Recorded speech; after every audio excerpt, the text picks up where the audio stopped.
Okay, let me paint a picture and tell me if this sounds familiar. You finally start making decent money. Maybe your salary goes up. Maybe you land the job you've been chasing for years. And for the first time, you feel like you've made it into the middle class. So you upgrade a few things. A nicer apartment, a car that feels more professional, better groceries, more dinners out because, hey, you worked hard for this. And somehow, despite earning more than you ever have before, your bank account still feels tight. You're not broke, but you're also not getting ahead. Every month feels like maintenance mode, and quietly in the back of your mind, there's this uncomfortable thought, shouldn't I feel richer than this by now? Here's the thing, that feeling isn't an accident. It's the result of something almost nobody talks about, the biggest financial illusion of modern life, the middle-class lifestyle. My name is Nico. And I spend way too much time thinking about how people earn more money but somehow feel poorer at the same time. If you're someone who works hard, earns a respectable income, but still wonders why financial freedom feels weirdly out of reach, hit subscribe and give this video a thumbs up. Now look, most people believe the middle class is a financial level. It's not. It's a spending pattern. And once you understand this, a lot of things suddenly start making uncomfortable sense. Here's what most people don't realize. Income does not determine financial security. Expenses do. You can earn $2,000 a month and build wealth. You can earn $10,000 a month and stay stuck forever. Because the middle-class lifestyle quietly expands to absorb almost every dollar you make. This is where it gets interesting. Economists actually have a term for this: lifestyle inflation. Studies consistently show that when income increases, spending rises almost proportionally. One behavioral finance study found that for many households, nearly 70 to 80% of every raise gets absorbed into new recurring expenses within a year.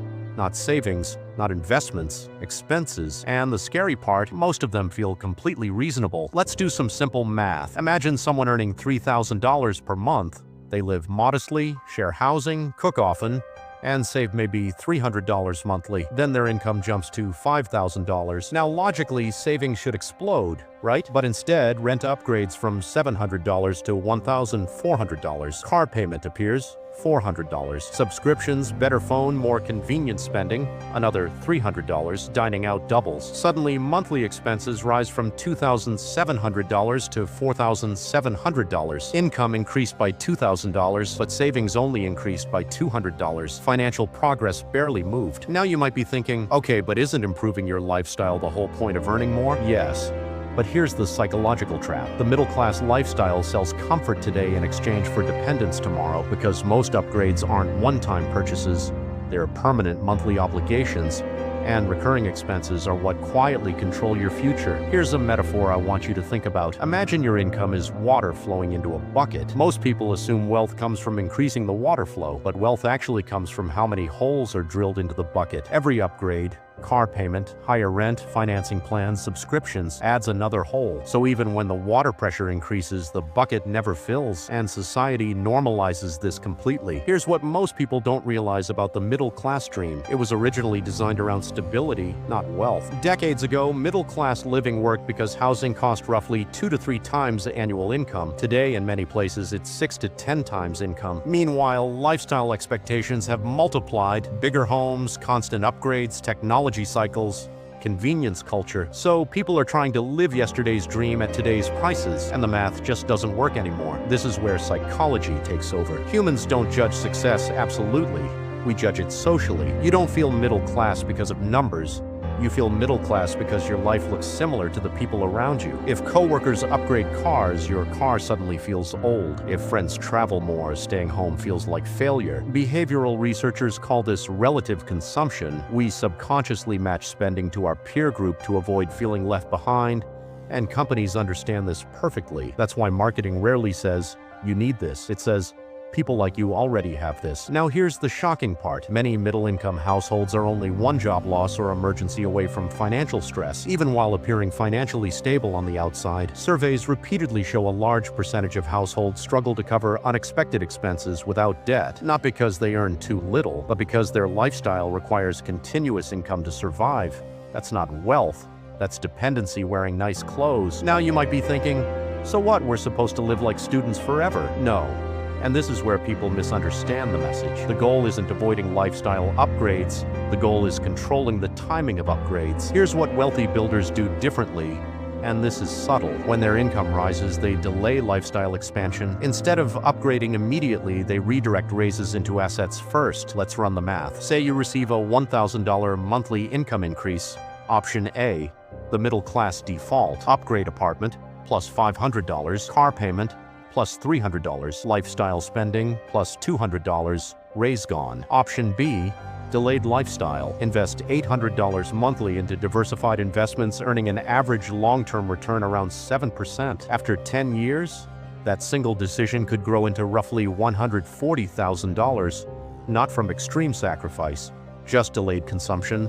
And here's the psychological twist nobody expects. Research shows happiness from lifestyle upgrades fades quickly, often within months, due to hedonic adaptation. Your brain resets expectations fast, but financial security creates lasting stress reduction because uncertainty disappears. In other words, the expensive car feels normal after 6 months, but knowing you could survive a year without income feels powerful every single day. This is where it gets really interesting. The true divide today isn't rich versus poor. It's flexibility versus obligation. People who appear equally middle class can live completely different financial realities. One person's income must arrive every month or everything collapses. Another person earning the same salary quietly owns investments, keeps fixed costs low, and gains options: career freedom, early retirement, reduced stress.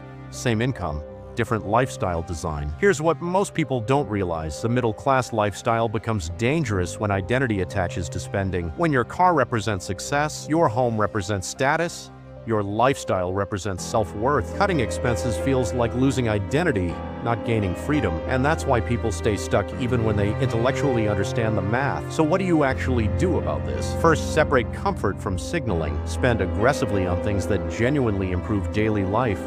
Sleep quality, health, time-saving tools. Reduce spending that merely proves something to others. Second, cap lifestyle inflation. A simple rule: every raise gets split. Half improves your life, half improves your future. This alone breaks the cycle most people never escape. Third, focus on fixed expenses first. Variable spending isn't what traps people. Fixed monthly obligations do. Lower fixed costs create flexibility, and flexibility is the real definition of wealth. Fourth, redefine what middle class means to you. Instead of asking, "Does my life look successful?" ask, "How long could I live if income stopped today?" That single question changes financial decisions instantly, because real security isn't visible. It's silent. It doesn't show up in photos or social media.